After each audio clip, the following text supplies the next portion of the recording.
ವಿಠ್ಠಲ ರುಕುಮಾಯಿ ಜ್ಯೋತಿಷಾಲಯಕ್ಕೆ ಸ್ವಾಗತ ಸುಸ್ವಾಗತ. ಪ್ರಜ್ವಲ್ ಪುರುಷ 16 ಜೂನ್ 2014 12:50 ಮಧ್ಯಾಹ್ನ ರಾಣಿಬೆನ್ನೂರಲ್ಲಿ ಜನನ. ಶ್ರವಣ ನಕ್ಷತ್ರ, ಮಕರ ರಾಶಿ, ಕನ್ಯಾ ಲಗ್ನದಲ್ಲಿ ಜನನ. ನೋಡಿ, ಶ್ರವಣ ನಕ್ಷತ್ರ ಬಹಳ ದೊಡ್ಡ ನಕ್ಷತ್ರ. 27 ನಕ್ಷತ್ರದಲ್ಲಿ ಅತಿ ಶ್ರೇಷ್ಠ ನಕ್ಷತ್ರ ಶ್ರವಣ ನಕ್ಷತ್ರ. ಯಾಕಂದ್ರೆ ಇದನ್ನ ನಾವು ಲಕ್ಷ್ಮೀ ಪಾದಕ್ಕೆ ಹೋಲಿಸ್ತೀವಿ, ಎಕ್ಕಿ ಹೂವಿನ ಗಿಡಕ್ಕೆ ಹೋಲಿಸ್ತೀವಿ. ಶ್ರವಣ ನಕ್ಷತ್ರದ ಗಿಡ ಎಕ್ಕಿ ಗಿಡ, ಬೆಳಿ ಹೂವು ಶ್ರವಣ ನಕ್ಷತ್ರಕ್ಕೆ ಹೋಲಿಸ್ತೀವಿ. ಬನ್ನಿ, ಹಾಗಾದರೆ ಯೋಗ ಯಾವುದಿರುತ್ತೆ? ಯೋಗ ಬಂದು ಇಂದ್ರ ಯೋಗ ಇದೆ. ರಾಜನಂಗೆ ಬಾಳ್ತಾನೆ ಅಂತ ಅರ್ಥ. ಅದು ನೋಡೋಣ ಬನ್ನಿ. ಜಾತಕನೂ ಸಪೋರ್ಟ್ ಮಾಡ್ಬೇಕಲ್ಲ.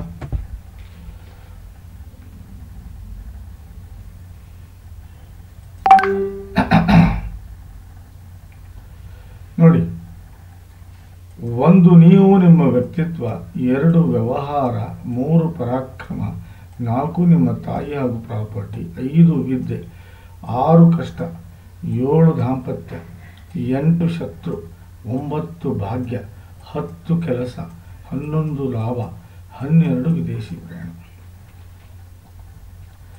ಯಾವುದೇ ಗ್ರಹ ಇರಲಿಲ್ಲ, 0 to 6 ಆಗಲಿ ಅಥವಾ 24 to 29 ಆಗಲಿ ಇದ್ರೆ ಲಾಭ ಸಿಗಲ್ಲ. 6 ಇಂದ 24 ಇರಬೇಕು. 0 to 6 ಅಂದರೆ 0 to 10 ಇಯರ್ಸ್ ಅಂತ ಅರ್ಥ.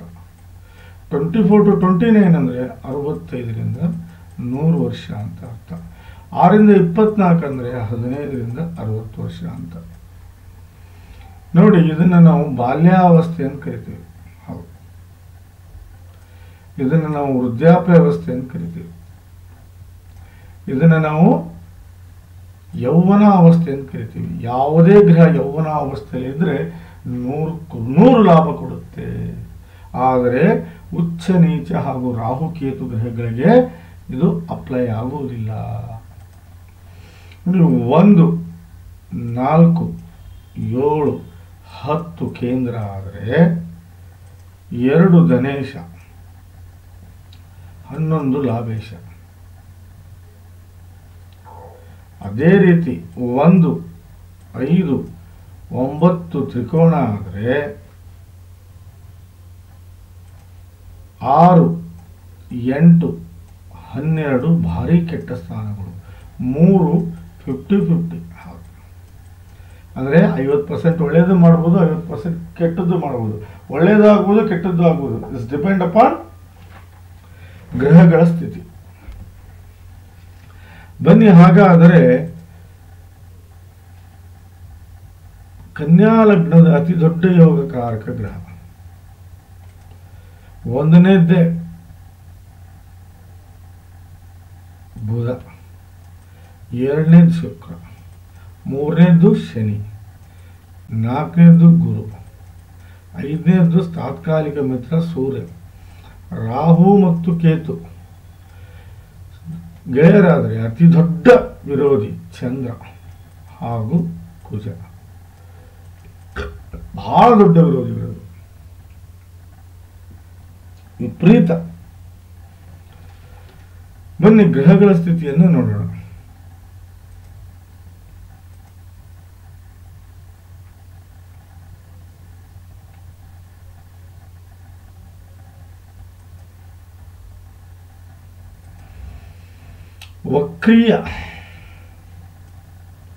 ವಕ್ರೀಯ ಬುಧ ಹಾಗೂ ಶನಿ. ಉಚ್ಚಸ್ಥಾನ ಶನಿ, ಅಸ್ತಂಗತ ಬುಧ,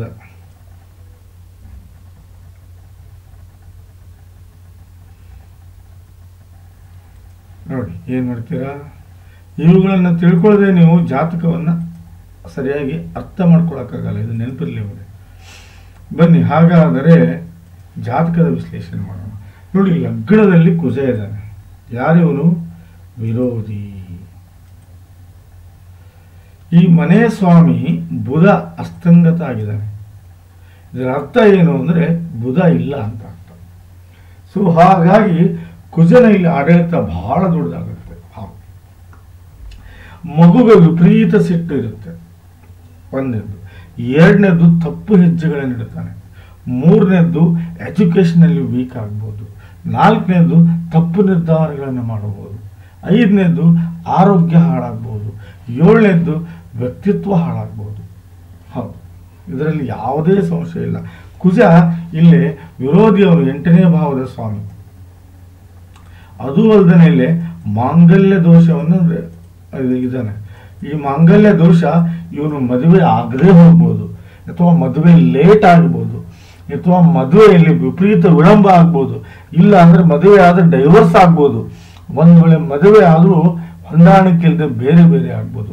ಮಾಂಗಲ್ಯ ದೋಷ ಮದುವೆ ಮಾಡಿಕೊಡುವುದಿಲ್ಲ. ಸೊ ಭಾವ ಒಂದು ಆಗಿದ್ರಿಂದ ಏನೇನು ಆಗಬಹುದು ನೋಡಿ, ಹೇಳೋದನ್ನು ಅರ್ಥ ಮಾಡ್ಕೊಳ್ಳಿ.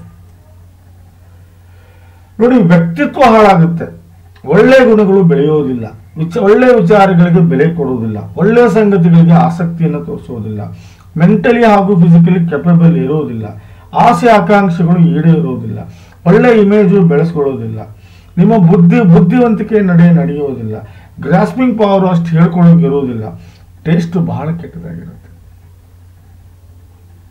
ನಾನು ಹೇಳೋದನ್ನ ಅರ್ಥ ಮಾಡ್ಕೊಳ್ಳಿ.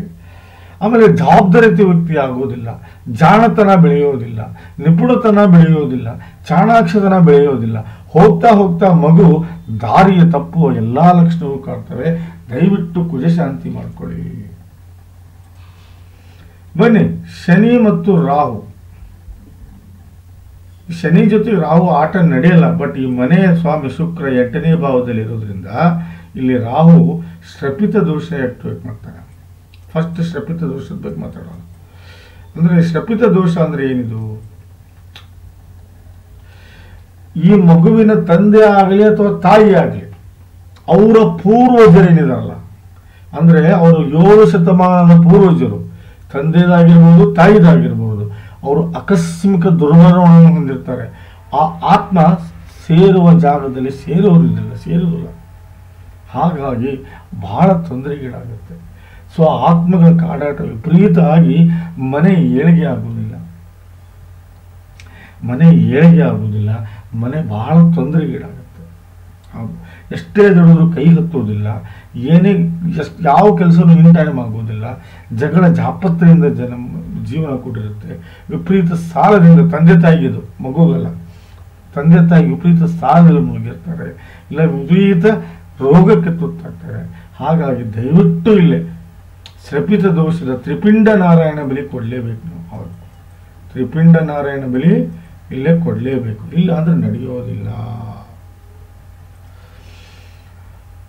ನೋಡಿ, ಶನಿ ಯಾರಿವನು 5ನೇ ಭಾವದ ಸ್ವಾಮಿ ಪ್ಲಸ್ 2ನೇ ಭಾವದ ಫಲವನ್ನು ಕೊಡ್ತಾನೆ. ಇಲ್ಲಿ 2ನೇ ಭಾವ ಏನು? ಇಲ್ಲಿ ರಾಹು ಶಾಂತಿ ಮಾಡಿದ್ರೆ ಮಾತ್ರ 5 ಮತ್ತು 2ನೇ ಭಾವದ ಫಲ, ಇಲ್ಲ ಅಂದ್ರೆ ಇಲ್ಲ. ನಾನು ಹೇಳೋದನ್ನ ಅರ್ಥ ಮಾಡ್ಕೊಳ್ಳಿ. ಅಲ್ಲಿ ರಾಹು ಶಾಂತಿ ಆಗ್ಲಿಲ್ಲ ಅಂದ್ರೆ 100% ಹೇಳ್ತೀನಿ ಇಂಪಾಸಿಬಲ್. ಒಳ್ಳೆ ವ್ಯವಹಾರಸ್ಥನಾಗ್ತಾನೆ, ಒಳ್ಳೆ ಬಿಹೇವಿಯರ್ ಅನ್ನು ಕಲಿತಾನೆ, ಒಳ್ಳೆ ಹ್ಯಾಬಿಟ್ಸ್ ಅನ್ನು ಕಲಿತಾನೆ. ಅದು ಅಲ್ಲದೆ ಒಳ್ಳೆ ನಡವಳಿಕೆ ಇರುತ್ತೆ, ದುಡ್ಡಿನ ಒಳಹರಿವು ಮತ್ತು ಹೊರಹರಿವು ಬಹಳ ಚೆನ್ನಾಗಿರುತ್ತೆ, ಸಂಬಂಧಿಗಳಿಗೆ ಸಹಾಯ ಮಾಡ್ತಾನೆ, ಹೊಂದಾಣಿಕೆ ಬದುಕನ್ನು ಬದುಕ್ತಾನೆ, ಹಣವನ್ನು ಸೇವೆ ಮಾಡ್ತಾನೆ, ಊಟದ ವಿಚಾರದಲ್ಲಿ ಯಾವುದೇ ತಗಾದೆ ಇರುವುದಿಲ್ಲ, ಪರಿವಾರದ ಸ್ಥಿತಿ ಎಕ್ಸ್ಟ್ರಾಆರ್ಡಿನರಿ ಇರುತ್ತೆ. ಅದು ಅಲ್ಲದೆ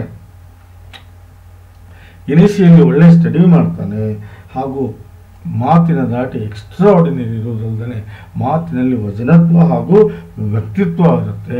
ಬಹಳ ಸಂಸ್ಕಾರ ಹಾಗೂ ನೆಮ್ಮದಿಯಿಂದ ಬದುಕ್ತಾನೆ. ಆದರೆ ರಾಹು ಶಾಂತಿ ಮಾಡಲಿಲ್ಲ ಅಂದರೆ ಇದರ ಉಲ್ಟಾ ತಿಳ್ಕೊಳ್ಳಿ. ಹೌದಾ? ಅದೇ ರೀತಿ 5ನೇ ಭಾವದ ಫಲ ನೋಡಿ, ಇದನ್ನು ಹೇಳ್ತಾ ಇದ್ದೇನೆ. 5ನೇ ಭಾವದಲ್ಲಿ ವಿರೋಧಿ ಚಂದ್ರ ಇದ್ದಾನೆ. ಇವನ ಶಾಂತಿ ಮಾಡಲಿಲ್ಲ ಅಂದ್ರೆ ನಾನು ಹೇಳೋದೆಲ್ಲ ಸುಳ್ಳು, ಆಗೋದಿಲ್ಲ ಇವ್ಯಾವು. ನೀವು ಚಂದ್ರನ ಶಾಂತಿ ಮಾಡಿಕೊಂಡ್ರೆ 5ನೇ ಭಾವದ ಸಂಪೂರ್ಣ ಫಲವನ್ನು ಪಡಿತೀರಿ. ಒಳ್ಳೆ ಎಜುಕೇಶನ್ ಪಡಿತಾನೆ, ಒಳ್ಳೆ ದಾಂಪತ್ಯವನ್ನು ಅನುಭವಿಸ್ತಾನೆ, ಸೆಕ್ಸುವಲ್ ಲೈಫ್ ಎಂಜಾಯ್ ಮಾಡ್ತಾನೆ, ಮಕ್ಕಳ ಭಾಗ್ಯ, ಒಳ್ಳೆ ಮಕ್ಕಳು ಹುಡ್ತಾರೆ, ಸ್ಥಿತಿವಂತ, ನೀತಿವಂತ, ಪ್ರಜ್ಞಾವಂತ, ವಿದ್ಯಾವಂತ ಮಕ್ಕಳು ಹುಡ್ತಾರೆ. ಒಳ್ಳೆ ಟ್ಯಾಲೆಂಟ್ ಇರುತ್ತೆ, ಒಳ್ಳೆ ಪಾಪ್ಯುಲಾರಿಟಿ ಇರುತ್ತೆ, ಪ್ರೀತಿ ಪ್ರೇಮ, ಎಲ್ಲರ ಅಣ್ಣ ತಮ್ಮ ಅಕ್ಕ ತಂಗಿ ಎಲ್ಲರ ನಿಷ್ಕಳಂಕ ನಿರ್ಮಲವಾದ ಪ್ರೀತಿಯನ್ನು ಅನುಭವಿಸ್ತಾನೆ.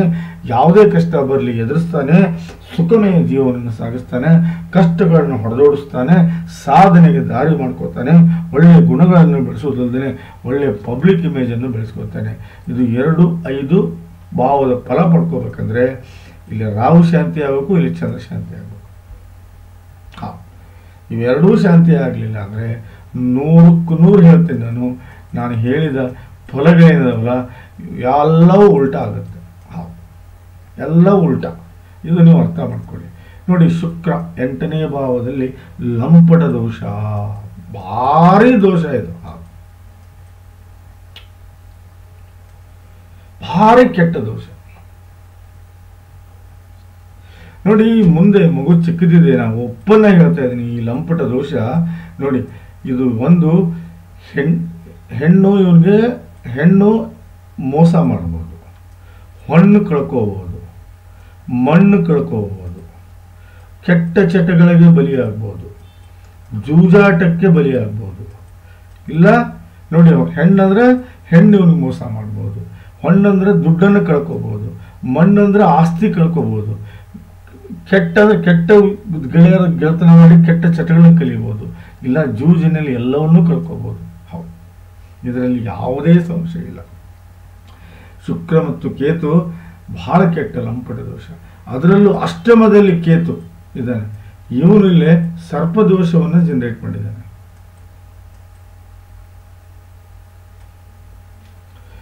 ನೋಡಿ, ಸರ್ಪದೋಷದ ನಿವಾರಣೆ ನೀವೇನಾದರೂ ಮಾಡ್ಕೊಳ್ಳಿಲ್ಲ, ನಾಗ ಪ್ರತಿಷ್ಠಾಪನೆ ಮಾಡಿಕೊಂಡು ಅಂದರೆ ವಿಪರೀತ ಕಷ್ಟಗಳನ್ನು ನೋಡ್ತೀರಿ, ವಿಪರೀತ ಸಾಲವನ್ನು ನೋಡ್ತೀರಿ, ವಿಪರೀತ ಜಗಳ ಜಾಪತ್ರೆಯನ್ನು ನೋಡ್ತೀರಿ, ವಿರೋಧಿಗಳು ಹುಟ್ಕೋತಾರೆ, ಆರೋಗ್ಯ ಹಾಳಾಗುತ್ತೆ, ಮನೆಯಲ್ಲಿ ಹೊಂದಾಣಿಕೆ ಇಲ್ದಂಗೆ ಆಗುತ್ತೆ, ವಿವಾದಗಳಿಗೆ ಗುರಿ ಆಗ್ತೀರಿ, ಅಪವಾದಗಳಿಗೆ ಗುರಿ ಆಗ್ತೀರಿ, ಕೋರ್ಟು ಕಚೇರಿಗಳಲ್ಲಿ ಸೋಲನ್ನು ಅನುಭವಿಸ್ತೀರಿ, ಎಲುಬು ಕೀಳುಗಳ ರೋಗಕ್ಕೆ ತುತ್ತಾಗ್ತೀರಿ, ತಂದೆಯ ಆರೋಗ್ಯ ಹಾಳಾಗುತ್ತೆ, ಇಲ್ಲ ತಂದೆಯ ಏಳಿಗೆಯಲ್ಲಿ ಕುಂಠಿತ ಬರುತ್ತೆ, ಇಲ್ಲ ತಂದೆ ಬೆಳೆಯೋದೇ ಇಲ್ಲ ಹಣಕಾಸಿನಲ್ಲಿ. ಹಾಗಾಗಿ ದಯವಿಟ್ಟು ನಾಗ ಪ್ರತಿಷ್ಠಾಪನೆ ಮಾಡಿಕೊಂಡ್ರೆ ರಾಹುನು ಶಾಂತಿ ಆಗ್ತಾನೆ, ಇಲ್ಲಿ ಕೇತುನು ಶಾಂತಿ ಆಗ್ತಾನೆ, ಆಮೇಲೆ ಶುಕ್ರ ಶಾಂತಿ ಚಂದ್ರ ಶಾಂತಿ ಮಾಡಿಕೊಂಡ್ರೆ ಸಾಕು. ಬನ್ನಿ ಆಮೇಲೆ ಹೇಳ್ತೀನಿ ಏನೇನು ಶಾಂತಿ ಅಂತೇಳಿ. ನೋಡಿ, ನಾನು ಮೊದಲೇ ಹೇಳ್ತಾ ಇದ್ದೀನಿ, ಅರ್ಥ ಮಾಡ್ಕೋಬೇಕು ನಾನು ಹೇಳೋದನ್ನು ಸರಿಯಾಗಿ. ಬುಧ ಸ್ವಂತ ಮನೆಯಲ್ಲಿದ್ದಾನೆ. ಇಲ್ಲಿ ನೀವು 7 ಕ್ಯಾರೆಟ್ ಪಚ್ಚೆ ಹಾಕಿದರೆ ಏನು ಭದ್ರ ಮಹಾಪುರುಷ ರಾಜಯೋಗ ಬರುತ್ತೆ. ದೊಡ್ಡ ಯೋಗ ಇದು. ಮಗು ಉದ್ಧಾರ ಆಗಿಬಿಡುತ್ತೆ ಈ ಯೋಗದಿಂದ. ಭದ್ರ ಮಹಾಪುರುಷ ರಾಜಯೋಗ ಯಾವಾಗ? 7 ಕ್ಯಾರೆಟ್ ಪಚ್ಚೆಯಿಂದ. 7 ಕ್ಯಾರೆಟ್ ಪಚ್ಚೆ ಹಾಕಿದರೆ ಮಗು ಬಹಳ ಉದ್ಧಾರ ಆಗುತ್ತೆ. ಹೌದು. ಆಮೇಲೆ ಇನ್ನೊಂದು, ಇಲ್ಲೇ ಬುಧ ಆದಿತ್ಯ ರಾಜಯೋಗ ಬಂತು. ನೋಡಿ, ನಾನು ಹೇಳ್ತಾ ಅರ್ಥ ಮಾಡ್ಕೊಳ್ಳಿ, ದೊಡ್ಡ ದೊಡ್ಡ ಯೋಗನೇ ಇದೆ. ಬುಧ ಆದಿತ್ಯ ರಾಜಯೋಗ ನೋಡಿ, ಮೂರನೇ ಯೋಗ ಬಂದು ವಿಕ್ರಮಾದಿತ್ಯ ರಾಜಯೋಗ ಇದೆ. ನೋಡಿ, ನಾನು ಹೇಳೋದನ್ನು ಅರ್ಥ ಮಾಡ್ಕೊಳ್ಳಿ, ವಿಕ್ರಮಾದಿತ್ಯ ರಾಜಯೋಗ ಇದೆ. 4ನೇದು ಜ್ಞಾನ ಯೋಗ ಇದೆ.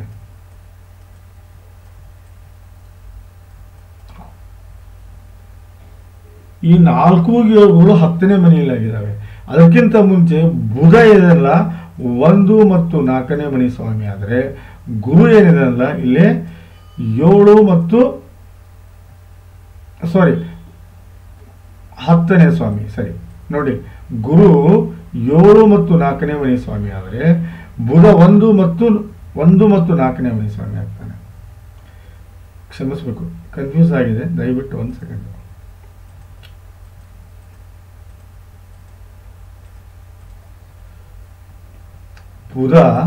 ಬುಧ ನೋಡಿ 1 ಮತ್ತು 4ನೇ ಭಾವದ ಸ್ವಾಮಿ. ಕರೆಕ್ಟ್ ಅಲ್ಲ, ಬುಧ 1 ಮತ್ತು, ಸ್ವಲ್ಪ ಕನ್ಫ್ಯೂಸ್ ಆಗುತ್ತೆ ಇದು ಕನ್ಯಾ ರಾಶಿ. ಅದ ಬುಧ 1 ಮತ್ತು 10ನೇ ಭಾವದ ಸ್ವಾಮಿ. ಕರೆಕ್ಟಾ? ಗುರು 4 ಮತ್ತು 7ನೇ ಭಾವದ ಸ್ವಾಮಿ. ನೋಡಿ, 4 ರಾಜಯೋಗಗಳು ಬರಬೇಕು ಅಂದ್ರೆ ನಿಮ್ಮ ಮಗನಿಗೆ ಓಪನ್ ಆಗಿ ಹೇಳ್ತೀನಿ ನೋಡಿ, ಇಲ್ಲಿ 7 ಕ್ಯಾರೆಟ್ ಪಚ್ಚೆ ಹಾಕಲೇಬೇಕು. ಹಾಕಲಿಲ್ಲ ಅಂದ್ರೆ ನಡೆಯೋದಿಲ್ಲ. ನೋಡಿ, 1ನೇ ಭಾವದ ಫಲ ಹೌದಾ. ಇಲ್ಲಿ ಕುಜನ್ನ ಆಕ್ಟಿವೇಟ್ ಮಾಡಕ್ ಬಿಡಬೇಡಿ, ಕುಜನ್ನ ಅವನನ್ನು ಆಡಳಿತಕ್ಕೆ ಬಿಡಬೇಡಿ. ಯಾಕಂದ್ರೆ ವಿರೋಧಿ ಕುಜ ಅವನು. ನಿಮ್ಮ ವ್ಯಕ್ತಿತ್ವ ಬಹಳ ಚೆನ್ನಾಗಿರುತ್ತೆ, ಒಳ್ಳೆಯ ಗುಣಗಳನ್ನು ಬೆಳೆಯುತ್ತೀರಿ, ಒಳ್ಳೆಯ ವಿಚಾರಗಳಿಗೆ ಬೆಲೆ ಕೊಡ್ತೀರಿ, ಒಳ್ಳೆಯ ಸಂಗತಿಗಳಿಗೆ ಆಸಕ್ತಿಯನ್ನು ತೋರಿಸ್ತೀರಿ, ಒಳ್ಳೆ ಕೆಪೇಬಲ್ ಇರ್ತೀರಿ. ಅದು ಅಲ್ಲದೆ ಫಿಸಿಕಲಿ ಮೆಂಟಲಿ ಸ್ಟ್ರಾಂಗ್ ಇರ್ತೀರಿ, ಒಳ್ಳೆ ಇಮೇಜನ್ನು ಬೆಳೆಸ್ಕೊಳ್ತೀರಿ, ಬುದ್ಧಿವಂತಿಕೆ ನಡೀತೀರಿ, ಗ್ರಾಸ್ಪಿಂಗ್ ಪವರ್ ಬಹಳ ಇರುತ್ತೆ, ಟೇಸ್ಟ್ ಒಳ್ಳೇದಾಗಿರುತ್ತೆ, ಜವಾಬ್ದಾರಿತವಾಗಿರ್ತೀರಿ, ಚಾಣಾಕ್ಷ ಹಾಗೂ ತೀಕ್ಷ್ಣ ಬುದ್ಧಿಯವರಾಗಿರ್ತೀರಿ. ಇದು 1ನೇ ಭಾವದ ಫಲ. ಇಲ್ಲೇ ಬುಧನಿಂದ ಬಂದಿದ್ದು, ಹೌದಾ. ಅದೇ ಬುಧನಿಂದ 10ನೇ ಭಾವದ ಫಲ.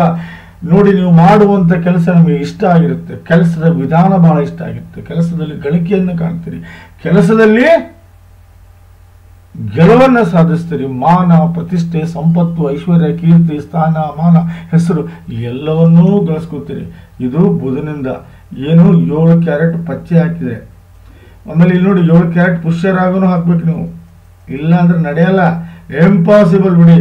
ಮಗು ಅವನ್ ಒಳ್ಳೇದಾಗಬೇಕಂದ್ರೆ 7 ಕ್ಯಾರೆಟ್ ಪುಷ್ಯರಾಗನೂ ಹಾಕ್ಬೇಕು ನೀವು. ಇಲ್ಲಿ ನೋಡಿ 4ನೇದು ವಿಪರೀತ ಜವಾಬ್ದಾರಿ ಹಾಗೂ ರೆಸ್ಪಾನ್ಸಿಬಲ್ ಮನುಷ್ಯ ಆಗ್ತಾನೆ.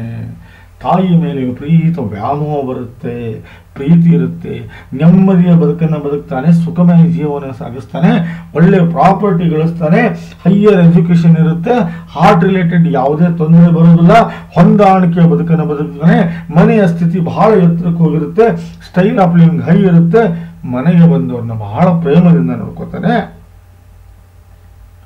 ಸಮಾಜದಲ್ಲಿ ಒಳ್ಳೆ ಹೆಸರನ್ನು ಗಳಿಸ್ತಾನೆ, ಹಾಗೂ ನೋಡಿ ಚಿನ್ನ ಬೆಳ್ಳಿ ವಜ್ರ ವೈಡೂರ್ಯ ವೆಹಿಕಲ್ಲು ಕಾಸ್ಟ್ಲಿ ಮೊಬೈಲನ್ನು ಗಳಿಸುವುದಲ್ಲದೆ ಮನೆ ಶಾಪು ಹಾಗೂ ಹೊಲವನ್ನು ಪರ್ಚೇಸ್ ಮಾಡುವಷ್ಟು ಕೆಪೇಬಲ್ ಆಗಿರ್ತಾನೆ ನಿಮ್ಮ ಮಗ. ಇದು 4ನೇ ಭಾವದ ಫಲ. ನೋಡಿ, ಅದೇ ರೀತಿ 7ನೇ ಭಾವದ ಫಲ. ಒಳ್ಳೆ ದಾಂಪತ್ಯವನ್ನು ಅನುಭವಿಸ್ತಾನೆ, ಅದರಲ್ಲಿ ಯಾವುದೇ ಸಂಶಯ ಇಲ್ಲ. ಹೆಂಡತಿ ಒಳ್ಳೆ ಗುಣಗಳು ಇರ್ತಾಳೆ, ದಾಂಪತ್ಯದ ಆಯುಷ್ಯ ಬಹಳ ದೊಡ್ಡದಾಗಿರುತ್ತೆ, ಯಾವುದೇ ಪಾರ್ಟ್ನರ್ಶಿಪ್ ಬಿಸ್ನೆಸ್ ಮಾಡಿದ್ರು 100ಕ್ಕೆ 100 ಸಕ್ಸಸ್ ಆಗ್ತಾನೆ. ದಿನನಿತ್ಯ ಬರುವ ದುಡ್ಡಿಗೆ ಏನು ಕಡಿಮೆ ಇರೋದಿಲ್ಲ. ಮತ್ತು ದಿನನಿತ್ಯ ನಡವಳಿಕೆ ಅಂದರೆ ಒಂದಿನ ಕಷ್ಟ ಒಂದಿನ ಸುಖ ಅಂತಿರಲ್ಲ, ಒಂದೇ ಲೆವೆಲ್ ಜೀವನ ಸಾಗುತ್ತೆ. ಸ್ವಂತ ಬಿಸ್ನೆಸ್ ಮಾಡಿದರೆ 100ಕ್ಕೆ 100 ಫಲ ಪಡ್ಕೊತಾನೆ. ಪ್ರೊಫೆಷ್ನಲಿ ಏನಾದರೆ ಒಳ್ಳೆ ಹೆಸರು ಮಾಡ್ತಾನೆ. ಇದು 7ನೇ ಭಾವದ ಫಲ. ನೋಡಿ, 1ನೇದು ಜ್ಞಾನ ಯೋಗ.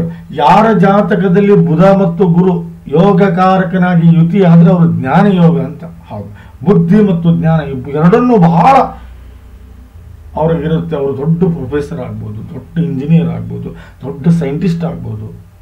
ಹೌದು, ಅಬ್ದುಲ್ ಕಲಾಂ ಅವರು ಜ್ಞಾನ ಯೋಗ, ವಾಜಪೇಯಿ ಅವರು ಜ್ಞಾನ ಯೋಗ. ಬಹಳ ಜನ ದೊಡ್ಡ ದೊಡ್ಡ ಏನು ಬುದ್ಧಿವಂತ ಮತ್ತು ಸೈಕಾಲಜಿಸ್ಟು ಫಿಲಾಸಫರ್ ಏನಿದಾರಲ್ಲ ಎಲ್ಲರಿಗೂ ಹೆಚ್ಚಾಗಿ ಜ್ಞಾನ ಯೋಗ ಇರುತ್ತೆ. ಹೌದು, ಈ ಜ್ಞಾನ ಯೋಗ ವಿಪರೀತ ಬುದ್ಧಿವಂತರನ್ನಾಗಿ ಮಾಡುತ್ತೆ. ವಿಕ್ರಮಾದಿತ್ಯ ರಾಜಯೋಗ. ಈ ವಿಕ್ರಮಾದಿತ್ಯ ರಾಜಯೋಗ ಬಹಳ ದೊಡ್ಡ ರಾಜಯೋಗ.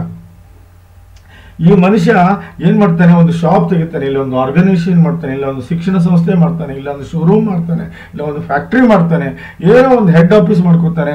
ಅಲ್ಲಿ 10ರಿಂದ 15ರಿಂದ 20 ಜನಕ್ಕೆ ಕೆಲಸ ಕೊಟ್ಟು ಅವ್ರಿಗೆ ಪಗಾರ ಕೊಡ್ತಾನೆ, ಅವ್ರಿಗೆ ಹೆಡ್ ಆಗಿರ್ತಾನೆ, ಅವ್ರಿಗೆ ಟೀಮ್ ಲೀಡರ್ ಆಗಿರ್ತಾನೆ, ಅವ್ರಿಗೆ ಯಜಮಾನ ಆಗಿರ್ತಾನೆ, ಅವ್ರಿಗೆ ಕಿಂಗ್ ಆಗಿರ್ತಾನೆ.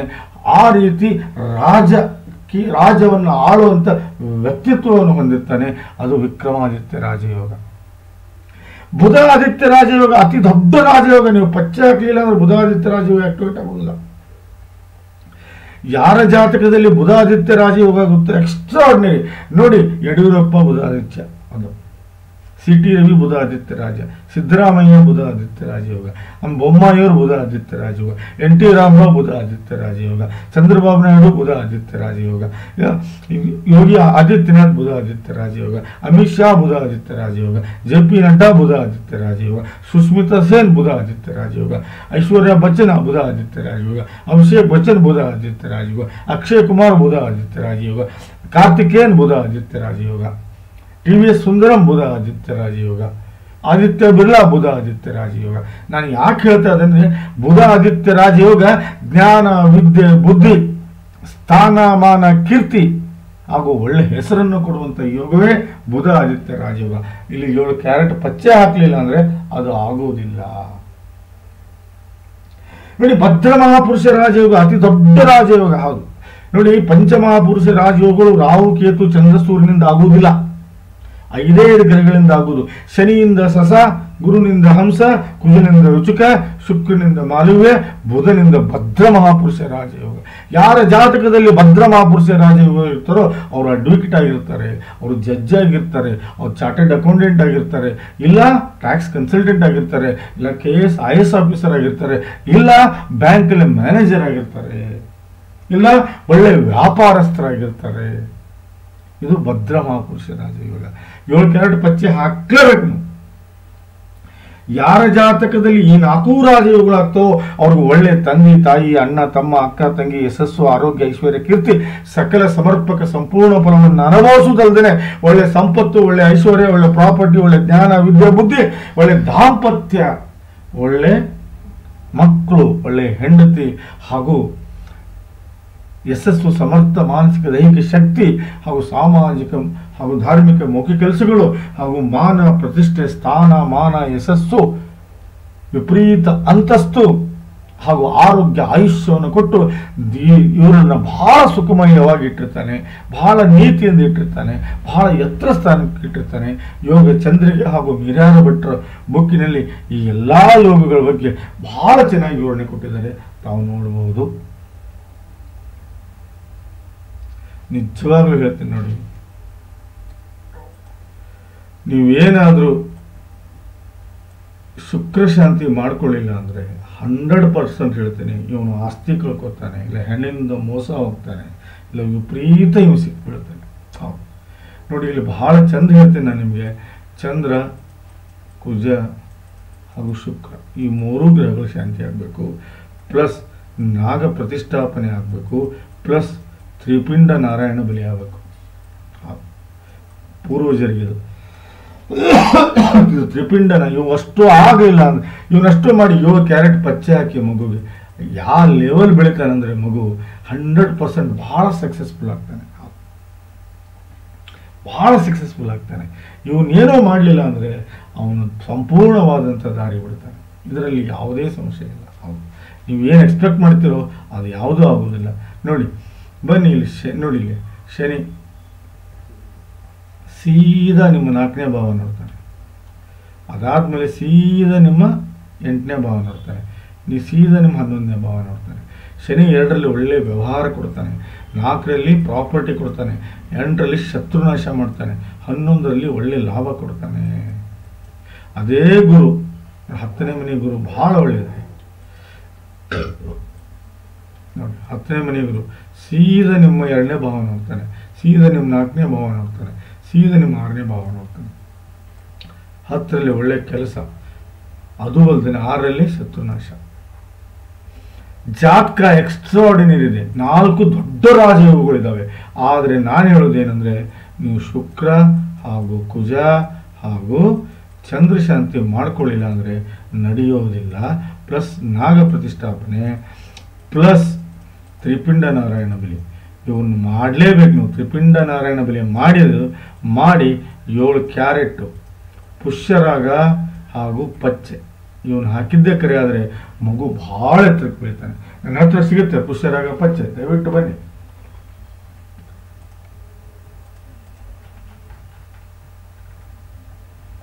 ನೋಡಿ, 1ನೇ ಭಾವದ ಸ್ವಾಮಿ ಶನಿ, 4ರಲ್ಲಿ ನಾನು.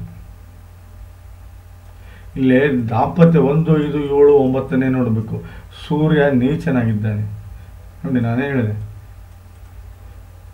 5ನೇ ಭಾವದ ಸ್ವಾಮಿ ಯಾರು? ಬುಧ, ಓಕೆ. 9ನೇ ಭಾವದ ಸ್ವಾಮಿ ಶುಕ್ರ, ಓಕೆ. ದಾಂಪತ್ಯ ಹಾಳಾಗುತ್ತೆ. ಹೌದು, ನಾನು ಹೇಳಿಲ್ವಾ, ಹೆಣ್ಣಿನಿಂದ ಮೋಸ ಹೋಗ್ತಾನೆ, ಅದರಲ್ಲಿ ಯಾವುದೇ ಸಂಶಯ ಇಲ್ಲ. ಯಾಕಂದರೆ ಇಲ್ಲಿ 7ನೇ ಭಾವದ ಸ್ವಾಮಿ ಇಲ್ಲಿ ನೀಚ ಆಗಿದ್ದಾನೆ, ಅದು ಹೋಗಿ ರಾವು ಪೀಡಿತನಾಗಿದ್ದಾನೆ. ಸೊ ಹೆಣ್ಣಿನಿಂದ ಮೋಸ ಹೋಗೋ ಚಾನ್ಸಸ್ ಭಾಳ ಇದೆ, ಅದರಲ್ಲಿ ಯಾವುದೇ ಸಂಶಯ ಇಲ್ಲ. ದಯವಿಟ್ಟು ನೀವು ಶಾಂತಿಗಳನ್ನು ಮಾಡ್ಕೊಳ್ಳೋದೇ ಒಂದು ದಾಂಪತ್ಯ ಅಷ್ಟು ಹೇಳ್ಕೊಳ್ಳೋಷ್ಟು ಬರೋದಿಲ್ಲ. ದಯವಿಟ್ಟು ನಾನು ಹೇಳೋದನ್ನು ಅರ್ಥ ಮಾಡ್ಕೊಳ್ಳಿ. ಬನ್ನಿ, ಹಾಗಾದರೆ ಇವನ ಎಜುಕೇಶನ್ ಹೇಗಿದೆ ಅಂತ ನೋಡೋಣ. Extraordinary education, no doubt at all. ಬೆಕ್ಕಳಂಗೆ ಓದಿಸಿ ಅವನ, ಅದರಲ್ಲಿ ಯಾವುದೇ ಸಂಶಯ ಇಲ್ಲ. ಹೌದು, ಅವನು ಶಾಂತಿ ಮಾಡಿಸಿದರೆ ಓಕೆಪ್ಪ, ಇಲ್ಲ ಅಂದರೆ ವೇಸ್ಟ್. ಆಮೇಲೆ ನೀವು ಪಚ್ಚೆ ಮತ್ತು ಪುಷ್ಯರಾಗ ಹಾಕಲಿಲ್ಲ ಅಂದರೂ ವೇಸ್ಟ್. ಅದು ವೇಸ್ಟ್ ಕೆಲಸ. ನೋಡಿ 100% ಇಂಜಿನಿಯರಿಂಗ್ಗೆ. ಅಬಾಬ 100% ದುಡ್ಡು, ಹಣ, ಹೆಸರು, ಕೀರ್ತಿ ಎಲ್ಲ ಮಾಡುವ ಲಕ್ಷಣ ಈ ಮಗುವಿದೆ. ಇದರಲ್ಲಿ ಯಾವುದೇ ಸಂಶಯ ಬೇಡ. ಬನ್ನಿ,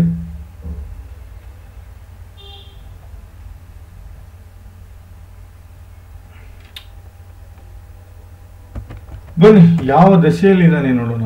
ಚಂದ್ರ ದಶೆ ಮುಗಿಯುತ್ತೀಗ, ಕುಜ ದಶೆಯಲ್ಲಿದ್ದಾನೆ. ಸೊ ಮಗು ಸ್ವಲ್ಪ ರಫ್ ಆಗಿ ನಡ್ಕೋತಾ ಇದ್ದಾನೆ, ಅವನಿಗೆ ವಿದ್ಯೆ ಹತ್ತಾ ಇಲ್ಲ. ಕಾರಣ ಕುಜ. ನಾನು ಇನ್ನೊಂದ್ಸಲ ಹೇಳ್ತೇನೆ ನೋಡಿ, ಸರಿಯಾಗಿ ಅರ್ಥ ಮಾಡ್ಕೊಳ್ಳಿ. ನಾಗ ಪ್ರತಿಷ್ಠಾಪನೆ ಆಗಲೇಬೇಕು. ಎರಡನೇದು ತ್ರಿಪಿಂಡ ನಾರಾಯಣ ಬಲಿ ಆಗಲೇಬೇಕು. ಮೂರನೇದ್ದು ಶುಕ್ರ ಹಾಗೂ ಕುಜ ಮತ್ತು ಚಂದ್ರ ಶಾಂತಿ ಆಗಲೇಬೇಕು. ನಾಲ್ಕನೇದ್ದು 7 ಕ್ಯಾರೆಟ್ ಪಚ್ಚೆ ಹಾಕಲೇಬೇಕು, ಪ್ಲಸ್ ಪುಷ್ಯರಾಗ ಹಾಕಲೇಬೇಕು. ಭಾಳ ಎತ್ತರಕ್ಕೆ ಬೆಳಿತಾನೆ ಪ್ರಜ್ವಲ್, ಭಾಳ ಎತ್ತರಕ್ಕೆ ಬೆಳಿತಾನೆ, ಭಾಳ ಬುದ್ಧಿವಂತನಾಗ್ತಾನೆ. ನಾನು ಹೇಳಿದ್ದೆಲ್ಲ ಮಾಡ್ಕೊಂಡಿದ್ದೇನೆ. ಆದರೆ ಒಂದು ವೇಳೆ ಮಾಡ್ಕೊಳ್ಳಿಲ್ಲ ಅಂದರೆ ಐ ಆಮ್ ವೆರಿ ಸಾರಿ ಅಂತ ಹೇಳ್ತಾ ಈ ಜಾತಕದ ವಿಶ್ಲೇಷಣೆ ಮುಗಿಸ್ತಾ ಇದ್ದೀನಿ. ನಮಸ್ಕಾರ.